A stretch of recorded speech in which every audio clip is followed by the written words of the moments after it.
এই বিপুল পরিমাণ শক্তি স্বরূপা মাতৃশক্তি এসেছেন। এরাই তোলামূলকে ঝাঁটা দিয়ে ব্লিচিং ফিনাইল দিয়ে পরিষ্কার করবেন। আমি আমার মা দিদি বোনেদের তাদের সকলকে প্রণাম জানাই, যারা সনাতন সংস্কৃতিকে বাঁচিয়ে রেখেছেন, যারা বাড়িতে বাড়িতে তুলসী মঞ্চে আরাধনা করেন, যারা শঙ্খধ্বনি করেন, যারা দীপ প্রজ্বলিত করেন, যারা অমাবস্যা পূর্ণিমা পালন করেন, যারা শিবরাত্রি পালন করেন, যারা মহাষ্টমীতে অঞ্জলি দেন, যারা মা কালী ব্রত করেন, যারা নামহট্টতে গিয়ে হরে কৃষ্ণ মন্ত্র পড়েন। আমি এখানকার ওই তার কাটা ওসিকে বলে যাচ্ছি, তার কাটা ওসিকে বলে যাচ্ছি যে আপনি যা যা অপকর্ম করছেন, আমরা তো জানি আপনি কনস্টেবল, আপনাকে ওসি বানিয়ে রেখেছে। আমার কাছে সব কাগজ আছে। এই ধরনের একটা নোংরা পুলিশ ভাবা যায় না। একে অবিলম্বে রাঁচিতে পাঠিয়ে মানসিক চিকিৎসা করা দরকার। আজকের এই যে বিরাট সমাবেশ, এই সমাবেশে আপনারা প্রমাণ করেছেন যে পটাশপুরের মাটি মোদিজির ঘাঁটি, এখানে আপনারা পদ্ম ফুল ফোটাবেন। আপনারা সবাই জানেন তৃণমূল কংগ্রেস এই পটাশপুরে গত কয়েক বছর ধরে, বিশেষ করে 21 সালের পর থেকে সীমাহীন অত্যাচার করেছে বেছে বেছে বিভিন্ন এলাকায়। পঞ্চায়েতের নির্বাচনে আপনাদের এই এলাকায় সঠিকভাবে ভোট হয়নি। বড়াট গ্রাম পঞ্চায়েত সহ অনেক এলাকায় মানুষ নিজের ভোট দিতে পারেনি। এখানে গণতন্ত্র পদদলিত হয়েছে। আমি মনে করাতে চাই তৃণমূলের এই কর্মচারীগুলোকে, পটাশপুরের, যারা পৌরসভায় গিয়ে শিশির বাবুর দরজার বাইরে ঘন্টার পর ঘন্টা বসে থাকতেন, কখন শিশির বাবু ডাকবে আর দর্শন পাবো। আমি এই কর্মচারীদের বলে রাখি, আপনারা ইতিহাস জানেন না। আপনাদের পটাশপুরে ঘরে ঢুকিয়ে দিয়েছিল বামপন্থী নেতারা। তাদের মধ্যে অনেকেই এখন বিজেপির নেতা এবং দায়িত্ব নিয়ে লড়াইটা করছেন। আমার আগে তারা বিজেপিতে এসেছেন, আমি তাদের শ্রদ্ধা জানাই। আপনারা বাড়ি থেকে বেরোতে পারতেন না। 2008 সালে পঞ্চায়েত ভোটের পরে রানু বাবুরা আপনাদের ঝাঁপ বন্ধ করে দিয়েছিল, আপনাদের ঝাঁপ গুছিয়ে গেছিল। এই শর্মা শুভেন্দু অধিকারী আপনাদের কোমা থেকে বাঁচিয়ে নিয়ে এসেছিল। সেদিন এই সিংদার মোড়ে আমি সভা করে আপনাদেরকে পুনর্জন্ম দিয়েছিলাম। সেদিন পিসি ছিল না, পিসি আপনাদের খবর রাখতো না। সেদিন ভাইপো আলালের দুলাল দিল্লিতে থাকতো, কয়লা ভাইপো। হত কেটেছি আমি, কই খেয়েছে ওরা। এত লম্ফজম্প বাড়াবাড়ির কিছু নেই, সব গুছিয়ে রেখেছে। কে এক পন্ডা আছে, নাম ধরলে তো বিখ্যাত হয়ে যাবে, তার এত সাহস, সে মোদিজিকে বলছে ওবিসির বাচ্চা। আপনারা ওবিসি হিন্দু এবং মুসলিম যারা আছেন, 25 তারিখের বদলা নেবেন না? এদের নেতা মমতা ব্যানার্জি কদিন আগে আরামবাগে গিয়ে তফসিলি জাতির লোকেদের বলছে বাগদি বাউরিরা নিম্নবর্ণ, শিডিউল কাস্টরা বদলা নেবেন না। নিম্নবর্ণ বলে কোনো কথা আছে? আমরা সবাই এক ভারতীয়, আমরা রাষ্ট্রবাদে বিশ্বাস করি, আমরা স্বামীজির নীতিতে বিশ্বাস করি, নিজ ধর্মের প্রতি আস্থাশীল, অপর ধর্মের প্রতি শ্রদ্ধাশীল। আমাদের নেতাই অটল বিহারী বাজপেয়ী প্রথম সংখ্যালঘুদের মুখ ডক্টর এপিজে আব্দুল কালামকে রাষ্ট্রপতি করেছিল। আর মমতা ব্যানার্জি সংখ্যালঘুদের তেজপাতা বলে মনে করে, তরকারিতে লাগে, খাওয়া যায় না। আমাদের নেতা নরেন্দ্র মোদী জনজাতি মূলবাসী ট্রাইবেলদের দ্রৌপদী মুর্মুকে ভারতবর্ষের রাষ্ট্রপতি করেছেন। আমরা নিচে বসা লোককে উপরে তুলতে জানি, পাশে বসাতে জানি। আমরা তৃণমূল কংগ্রেসের মতো অর্থলোলুপ, আমার বিরুদ্ধে অনেক কথা বলে ওরা। আপনারা জানেন, আমি ভারতীয় জনতা পার্টিতে যোগ দেওয়ার আগে যা যা তৃণমূল কংগ্রেস আমাকে দিয়েছিল, মন্ত্রিত্ব, বিধায়কের পদ, দলীয় পদ, এইচডিএ চেয়ারম্যান সব প্রথমে ফেলে দিয়ে একজন নাগরিক হিসেবে আমি দল বদল করেছিলাম, যে অধিকার আমাকে সংবিধান দিয়ে গেছে। আমার বিরুদ্ধে এত বড় বড় কথা বলেন। 1 ডিসেম্বর আমি 23 নভেম্বর এইচডিএ চেয়ারম্যান থেকে পদত্যাগ করি 2020-তে। 27 নভেম্বর মন্ত্রিসভা থেকে পদত্যাগ করি। 1 ডিসেম্বর এই কয়লা ভাইপো আর প্রশান্ত কিশোর আরেক ফেরেববাজ আর সৌগত রায়, সুদীপ বন্দ্যোপাধ্যায় কার্যত আমার পা ধরেছিল, ছেড়ে যাবেন না। আমি ছেড়ে এসেছি এদের দুটো কারণে, সীমাহীন তোষণ তুষ্টিকরণের রাজনীতি। আর যে মমতা ব্যানার্জি বলতো 11 সালের আগে আমার কোনো পরিবার নেই, মাতৃদেবী জীবিত যতদিন ততদিন দায়বদ্ধতা আছে মায়ের প্রতি, আমার পরিবার পশ্চিমবঙ্গ। তিনি 11 সালে আমাদের সংগ্রাম, নন্দীগ্রাম লড়াই, নেতাইল লোকের আত্মত্যাগ, তারপরে আলালের দুলাল কয়লা ভাইপোকে প্লেনে করে দিল্লি থেকে নিয়ে এসে মাথার উপর চাপিয়ে দিয়েছে। আপনারাই তো আমাকে শিখিয়েছেন মেদিনীপুর, আত্মসম্মান বিক্রি করবেন না, মাথা নিচু করবেন না। এ শিক্ষা কে দিয়েছে? এ শিক্ষা আমাকে মেদিনীপুর দিয়েছে। এই মেদিনীপুরেই তো বিস্ময় বালক ক্ষুদিরাম বসু জন্মেছিলেন। তিনি অল্প বয়সে জীবন মৃত্যুকে পায়ের ভিত্ত করে আত্মবলিদান দিয়েছেন 1908 সালের 11ই আগস্ট। এই মেদিনীপুরে তো প্রথম স্বাধীনতা ঘোষণা করে তাম্রলিপ্ত জাতীয় সরকার। 22 মাস সরকার চালিয়েছিল। এই মেদিনীপুরে নন্দীগ্রাম থানা দখল, খেজুরি থানা দখল, সুতাহাটা থানা দখল, মহিষাদল থানা দখল, পটাশপুর থানা দখল আপনাদের পূর্বপুরুষরা করে গেছিলেন। ব্রিটিশের কাছে মাথা নত করেনি। আমাদের কাঁথির গর্ব অহংকার দেশপ্রাণ বীরেন্দ্রনাথ শাসমল আমার বাড়ি থেকে 5 কিলোমিটার দূরে চণ্ডীভটিতে জন্মেছিলেন। একমাত্র হিন্দু লোক ব্যারিস্টার ছিলেন, লয়ার ছিলেন, যাকে মৃত্যুর পরে দাঁড় করিয়ে পোড়ানো হয়েছিল, কারণ তিনি কখনো মাথা নিচু করেননি। এই বিদ্যা, এই শিক্ষা তো আপনারা আমাকে দিয়েছেন। তাই এই কোম্পানি, যে কোম্পানিতে একটাই পোস্ট পিসিমণির পোস্ট, আর বাকি সব ল্যাম্প পোস্ট, ছুঁড়ে ফেলে দিয়ে আমি বেরিয়ে এসেছি। আমি মমতা ব্যানার্জিকে, আপনারা জানেন উনি আমাকে হারাতে এসেছিলেন। আমি কৃতজ্ঞ মেদিনীপুরের কাছে। নন্দীগ্রাম মেদিনীপুরের পাট, 65,000 সংখ্যালঘু ভোট। আজ তো সংখ্যালঘুরা যোগ দিচ্ছে আমাদের সাথে। এই সভাতেও 100-র বেশি মুসলিম লোকজন আছে। তখন সবাই ঐক্যবদ্ধ করে দিয়েছিল এনআরসি হবে, বিজেপি ধর্ম পালন করতে দেবে না, ডিটেনশন ক্যাম্প। 65,000 মুসলিম ভোট থাকা সত্ত্বেও আমি নন্দীগ্রামে আপনাদের আশীর্বাদে, শুভাশিসে 1956 ভোটে মমতা ব্যানার্জিকে হারিয়েছি। 11 সালে বিরোধী দলনেতা ছিল সিপিএম-এর, 16তে বিরোধী দলনেতা ছিল কংগ্রেসের। যত চুরি দুর্নীতি আজকে প্রকাশ হচ্ছে, সেই সময়কার আমরা 70টা এমএলএ বিজেপির গত 3 বছর বিধানসভায় কি করি আপনারা টিভিতে দেখেছেন, মোবাইলে দেখেছেন, ফেসবুকে, ইউটিউবে। আপনি বলুন, হ্যাঁ হবে, মাপলার গেছে, এবার হাই চটি যাবে। তা আপনাকে বলি, আমরা যে লড়াইটা বিধানসভার ভিতরে বাইরে দিয়েছি, আপনারা দেখেছেন যে নো শুটিং অপোজিশন বিজেপি রাষ্ট্রবাদে বিশ্বাস করে। আমাদের কাছে রাষ্ট্র আগে, দল পরে, ব্যক্তিত্ব কোনো স্থানই নেই। আমরা লড়াই করেছি, নিষ্ঠার সঙ্গে লড়াই করেছি। পশ্চিমবাংলার এই অধঃপতন মেনে নেওয়া যায় না।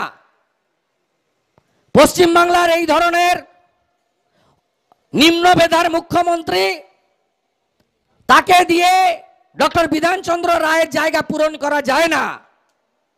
কি ভাষা! কোন ভাষায় প্রধানমন্ত্রীকে গিয়ে বলছেন স, কোন সবাই গিয়ে বলছেন ব, কোন সবাই গিয়ে বলছেন ল। মুখে উচ্চারণ করা যাবে এসব ভাষা? টিভিতে দেখেন ওর বক্তৃতা আপনারা? চ্যানেল চেঞ্জ করে দেয়, বাচ্চাদের পোগো চ্যানেলে নিয়ে চলে যায়, সিরিয়ালে চলে যায় বাড়ির লোকরা, বলে এর কথা শোনা যাবে না। কখন বলছে রাকেশ রোশন চাঁদে যাচ্ছে, ইন্দিরা গান্ধী চাঁদে পৌঁছে গেছে, মাতঙ্গিনী হাজরা পিছাবনিতে শহীদ হয়েছে, তমলুকে নয়। কখন বলছে বিশ্বকবি রবীন্দ্রনাথ ঠাকুর 41-এ গত হননি, 47-এ এসে ফলের রস খাইয়েছিলেন গান্ধীজিকে। কখনো বলছে 1500 কেজি ওজনের বাচ্চা জন্মগ্রহণ করে, কখনো বলছে 1170টা দেশ পৃথিবীতে। এই রকম নিম্ন মেধার একজন মুখ্যমন্ত্রী এই রাজ্য চালাচ্ছে, এটাই দুর্ভাগ্যের। এদেরকে সমূলে উৎপাটন করতে হবে। মোদিজি তো জিতে গেছেন, এখন অবধি ভোট হয়েছে 380। অমিত শাহজি বলেছেন গতকাল 270 আসন বিজেপি পেয়ে গেছে। আপনারা শুনে রাখুন, 2টো আসন বিনা প্রতিদ্বন্দ্বিতায় জিতেছে বিজেপি, গুজরাটের সুরাট, মধ্যপ্রদেশের ইন্দোর। মোট আসন 543, আমরা লড়ছি 543। আর এই পচা কুয়োর এঁদো পুকুর তৃণমূল, ওটা তো একটা এঁদো পুকুর, পচা ডোবা। আমরা তো পবিত্র গঙ্গার মতো। আমাদের নেতার নাম নরেন্দ্র দামোদর দাস মোদী। ওরা 45টাতে লড়ছে, 5টা আসনও পাবে না। ভরসা রাখুন মোদিজির উপরে। উন্নয়নের নামে ভোট করছেন, বিকশিত ভারতের নামে ভোট করছেন। নরেন্দ্র মোদী দেশের কল্যাণ করেছেন, আপনাদের কাছে পশ্চিমবঙ্গে পৌঁছায়নি। 80 লাখ শৌচাগার দিয়েছে, আপনি পাননি। 40 লক্ষ বাড়ি দিয়েছে, আপনি আবাসের টাকা পাননি, বাড়ি পাননি। আমফানের ক্ষতিপূরণ বাড়ি প্রতি 20,000 এসেছে, আপনি পাননি। 100 দিনের টাকা ভুয়া জব কার্ড হোল্ডাররা তুলে নিয়ে মেরে দিয়েছে, আপনি পাননি। গোটা দেশে বাড়ি বাড়ি নলবাহিত জল, আপনি পাননি নলবাহিত জল। আপনার প্রধানমন্ত্রী পিএম কিষাণ সম্মান নিধি সব কৃষককে দেওয়া যায়নি। নারী সুরক্ষা তলানিতে। নির্বাচন এলে সংখ্যালঘুরা খুন হন, তফসিলিরা খুন হন। পঞ্চায়েতের ভোট এলে রক্তের হোলি খেলা হয়। 1 কোটি গ্রামের মানুষকে ভোট দিতে দেওয়া হয় না। তৃণমূলের 2টো সম্পদ, একটা মামলা আর একটা হামলা, এর বাইরে কিছু নেই। এই পটাশপুরে যদি গত 21-এর আগে তো লড়েছে অনেকে, 21-এর পরে যদি দেখেন পোস্ট পোল ভায়োলেন্স থেকে কাটরঙ্কা, বড়হাট কত ছেলেকে ঘর ছাড়া করেছে, কত জায়গায় মনশ্রী থেকে কৃষ্ণ থেকে কতজনকে জেল খাটিয়েছে, তাপস থেকে, দেবম থেকে, দেবীপ্রসাদ থেকে, কত প্রমিনেন্ট কার্যকর্তাকে আমি অসংখ্য নাম বলতে পারি। আমাকে এটা আমার 2য় সভা, রামনগর থেকে করে আমি কাঁথি হয়ে এসেছি। চৈতন্যপুরে আছে, রেয়াপাড়ায় শেষ করব, রাত্রি 9টা বাজবে। আমি আপনাকে বলি, কত প্রমুখ কার্যকর্তা তারা আক্রান্ত হয়েছে। আমি এই পুলিশকে বলি, আপনারা যা করছেন ভালো করছেন না। পৃথিবীটা গোল। আমি 11-র আগে দেখেছি কত বড় বড় IAS officer, Arun Gupta, DG Taraniya, N Ramesh Babu, 7টা এসপি দিয়েছিল আমাকে আগের সরকার জব্দ করার জন্য। 7টা এসপি 1.5 বছরে। অশোক বিশ্বাস, অশোক দত্ত, বাস্তব বৈদ্য, গঞ্জি অনিল শ্রীনিবাস, এস পান্ডা। আমি অনেক জিনিস দেখেছি। 11-র পরে তাদেরই আমি স্যালুট করতে দেখেছি। আমাকে চিরদিন কাহারও সমান নাহি যায়, আজকে যে রাজা ধীরাজ, কাল সে ভিক্ষা চায়। আপনারা কেন এই জিনিস করছেন? সব দলের ঝান্ডা থাকবে, সবার পোলিং এজেন্ট বসবে, সবাই ভোট দিতে যাবে। আমাদের কথা শুনলো, ওদের কথা শুনবে। কাল পিসি আসবে, যে শহরে আমি জন্মেছি সেখানে হাঁটতে কাঁথিতে 1300 সিভিক ভলেন্টিয়ারকে বলেছে ইউনিফর্ম খুলে যাবে, সাদা পোশাক পরে, মানে গেঞ্জি টেঞ্জি পরে আর কি, জামা টামা পরে। লোক হবে না। সিভিক ভলেন্টিয়ার 1300 জনকে, কোনো রিস্ক নিচ্ছে না। এ তো বুঝে গেছে বাজার খুব খারাপ। মেদিনীপুরে এসে যত আমাকে গালাগালি করবে ততই ওদের ভোট কমবে। নন্দীগ্রাম থেকে এখনো শিক্ষা পায়নি। আর যদি একটা খারাপ কথা কাল বলে যায় হলদিয়ার সভা, আমার কাছে গোছানো আছে ডাক্তার দাসের কীর্তি। ডাক্তার দাস কে হয় আমি বলে দেব পরশুদিন। ভাইপো এসএসকেএম হসপিটালের সামনে দাঁড়িয়ে আমাকে ব্যক্তি আক্রমণ করেছিল। আমি সন্ধ্যাবেলা নিজাম প্যালেস খুলে দীপক ঘোষের দুটো বই দেখিয়ে দুটো প্যারা দেখিয়ে দিয়েছিলাম। তারপরের দিনই বন্ধ হয়ে গেছে মুখ। আমি জানি ওই পিসি ভাইপোকে কিভাবে মুখ বন্ধ করাতে হয়। আমি শুভেন্দু অধিকারী, আমি জানি। নিশ্চিন্ত থাকুন, 4 তারিখের পরে পার্টি অফিস খোলার লোক পাওয়া যাবে না। এই তোলামূলের লোকেদের বলি, সম্পর্ক বাড়ান আমাদের নেতাদের সঙ্গে। প্রাণকৃষ্ণ ভাই, সুকান্ত ভাই, তাপস বাঁকুড়া ভাই, সত্যেন বাবু, মোহন সিং, সবার সঙ্গে সম্পর্ক বাড়ান। এখন থেকে মধুর সম্পর্ক রাখুন, বাক্যালাপ রাখুন, আর মারপিট গন্ডগোলটা একদম বন্ধ করে দাও। বিনয় পট্টনায়ক ভাই, তোমাকে আমি বলছি, যখন খেদিয়ে দিয়েছিল লোকজন না, এখানে একজন মিলিটারি তৈরি হয়েছিল, ক্ষুদিরাম বেরা। কাজ ভালো করেনি, তৃণমূল করতে পারে, অত্যন্ত খারাপ কাজ করেছে বড়হাটে, মথুরাতে। জনগণ খেদিয়ে দিয়েছিল, সিপিএম তার ফায়দা পেয়েছে, কিচ্ছু করার নেই। গণতন্ত্রে এসব জিনিস চলে না। তখন 2 বছর 3 বছর আমার কাছে ছিল, আমাদের কাছে পেটে ভাত আছে শিশির বাবুর। এই নোংরামিগুলো করেন না, যে দল পারেন করেন না। আমরা তো 1200 টাকা বেতন দিই না কাউকে, যা ইচ্ছা তাই করুন না। তা আমি একা থাকবো, আর কেউ থাকবে না, মারবো ধরবো। এই তার কাটা ওসিকে দিয়ে, ওই ছেলেটা শ্বশুর বাড়ি থেকে ফিরছিল, আমি ওর স্ত্রীকে দিয়ে রিট করাবো। একটা রিট তো আড়গোয়াল থেকে হয়েছে, একটা রিট আড়গোয়াল থেকে হয়েছে। এই ভূপতিনগরের ওসি গোপাল পাঠক, একে কলকাতা হাইকোর্ট রগড়ে দিয়েছে। এই তার কাটাকেও বলে গেলাম, সত্যজিৎকে আপনি যে মিথ্যা মামলায় দিয়েছেন, আমরা সব জানি, সিসিটিভি ফুটেজ আছে। আপনি কোত্থেকে বন্দুক জোগাড় করেছেন, কিভাবে দিয়েছেন। আমি শুভেন্দু অধিকারী, আমি আপনাকে সতর্ক করে দিয়ে যাচ্ছি। আর আপনাদের বলবো, 23 তারিখ বিকাল পর্যন্ত কোনো ফাঁদে পা দিবেন না। 23 তারিখ সন্ধ্যার পরে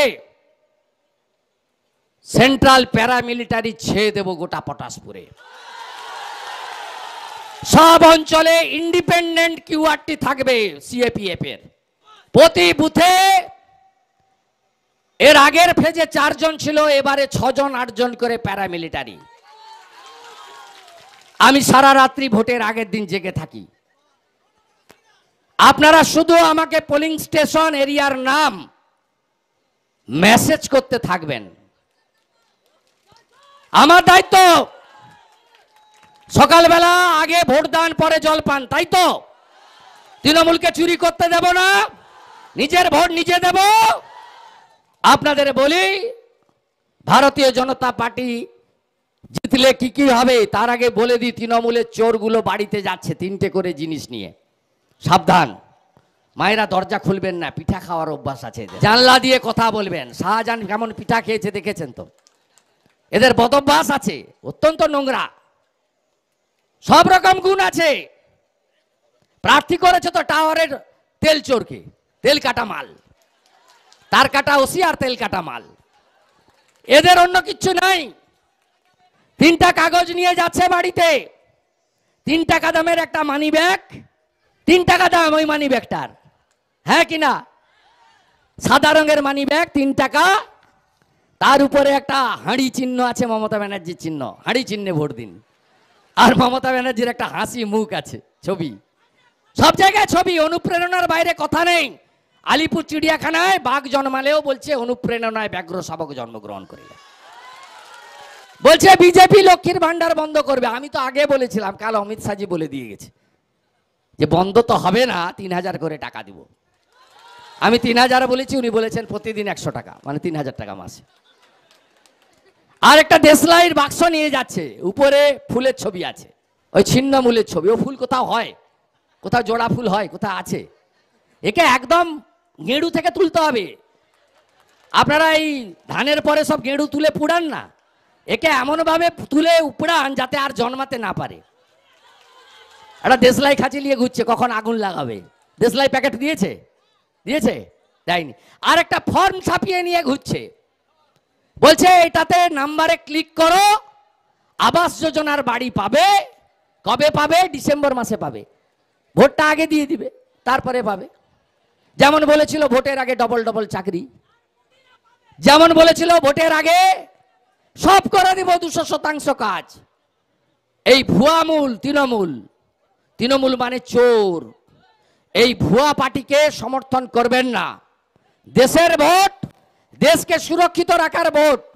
অমিত শাহজি বলেছে 30টা পদ্ম চাই বাংলায়, 18টায় ভোট হয়েছে, লিখে রাখুন। বিশ্বাস করেন তো আমাকে?